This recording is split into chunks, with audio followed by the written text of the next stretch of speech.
GTR.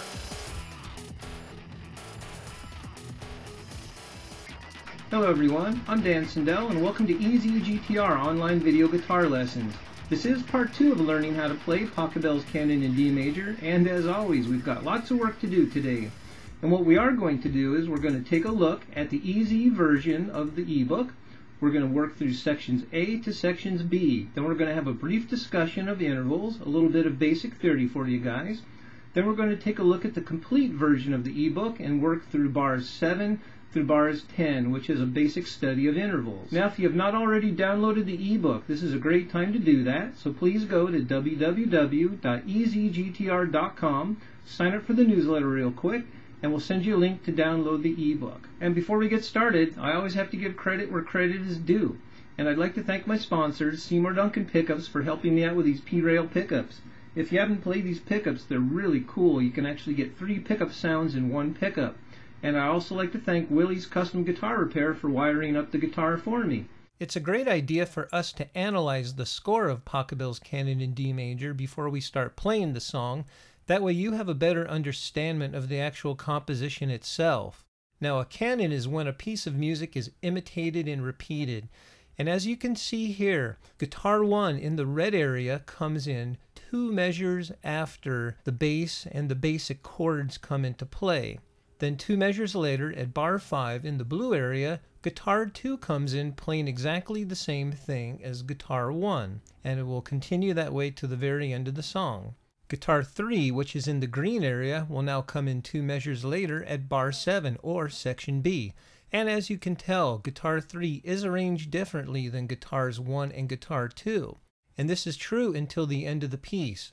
Guitar 3 has been specifically arranged for intermediate players in mind, but beginning players have no worries. It really isn't all that much harder than guitars 1 or guitars 2, and should offer you a couple extra cool things to learn in the long run. So let's go ahead and look at the easy version of the score. We're going to look at section A, bar 3. Our first note is an F sharp on the high E string. Then we play an E, then a D, then a C sharp, then a B, then an A, then a B, then a C sharp. Now we come into bar 5, and this is where guitar 2 also enters. And our first note is a D, C sharp, B, A, G, F sharp, G, E.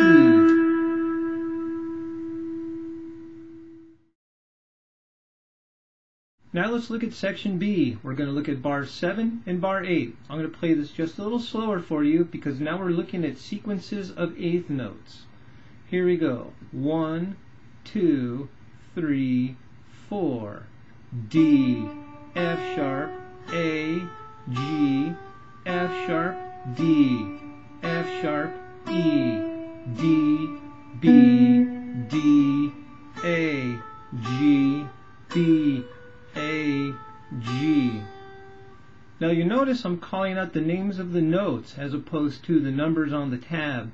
I am a big advocate of reading notation, and if there's any way where you could just take a little bit of time and learn to read the notes if you're not very familiar with the notes, it will only benefit you in the long run. Now we're going to look at bar 9 and bar 10. The third note, it's an open E, and we're going to use that as a pivot point to move from the 2nd position up to the 9th position.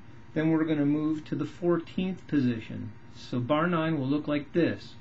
F sharp, D, open E. Now we shift positions to the 9th position. We play C sharp, D, shift to the 14th position, F sharp, A, and then we play the lower octave of the A.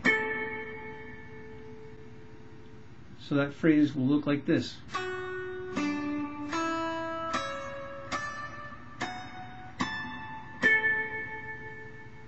Now bar 10, we just move up 2 frets and we play the B, B, G, A, F sharp, D, play the higher octave of D, on the E string, and then we play a trill in the groupings of fives. 1, 2, 3, 4, 5, and resolve a half step lower.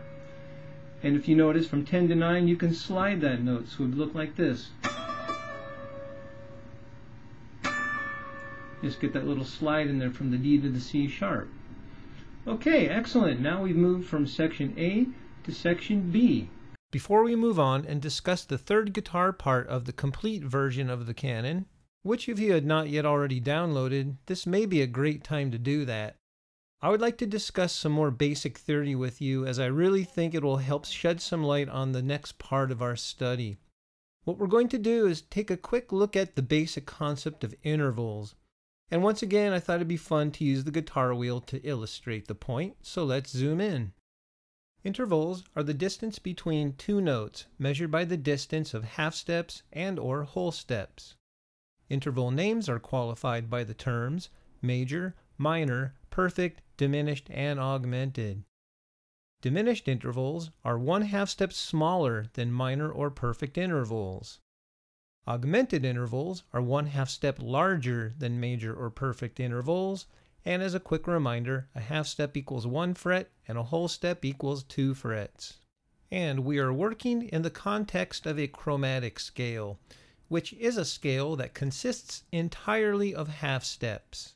Let's analyze our intervals. A minor second equals 1/2 step. A major second equals 2 half steps, or 1 whole step. A minor third equals 3 half steps, or 1 whole step and 1 half step. A major third equals 4 half steps, or 2 whole steps. A perfect fourth equals 5 half steps, or 2 whole steps and 1 half step. A perfect fifth equals 7 half steps, or 3 whole steps and 1 half step. And a minor sixth equals 8 half steps, or 4 whole steps. Now this might be a good time to pause very quickly and talk about a new term, enharmonic, which means the same pitch that we hear or what our ear may perceive, but spelled differently by name. For example, an A sharp is equivalent to a B flat. And this theory also applies to intervals. By comparing the relationship of notes D to A sharp, we can determine this is an augmented fifth. By knowing a perfect fifth, which is D to A, all we do is raise the fifth interval by 1/2 step, creating an A sharp. And by comparing the notes D to B flat, we do create a minor sixth interval. And we will discuss the major sixth interval in the next slide. So now it's easy to see that the augmented fifth and minor sixth intervals do have an enharmonic relationship. Moving on. A major sixth equals 9 half steps, or 4 whole steps and 1 half step. A minor seventh equals 10 half steps, or 5 whole steps. A major seventh equals 11 half steps, or 5 whole steps and 1 half step. And finally, a perfect 8 or a perfect octave is equivalent to 12 half steps. And as a brief recap, here are the basic intervals, and it may be a good idea to write these down.